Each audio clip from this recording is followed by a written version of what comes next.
Ravikas again. Today we have another tip here about find function.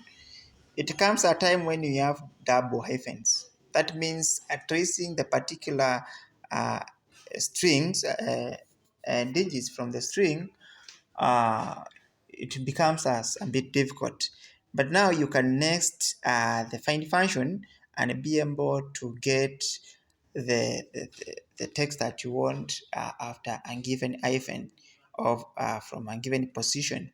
So look at this. We are looking at nesting the find function to extract everything after the second hyphen from the second hyphen. So if you have this one, we use in the find function. Compare this one and this count here. So you want to extract the string text string after the second hyphen, which is 85644. So here you need to introduce the mint. Remember, it's the one for selection.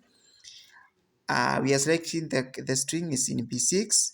Now we find the first hyphen, and after finding the first hyphen in the string in B6, we now find, so that we next we now find the next hyphen. That's the reason we are having B6 plus 1 of the string.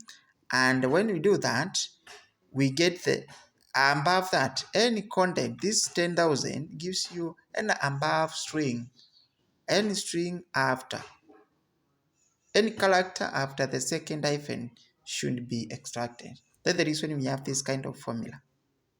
And that is it.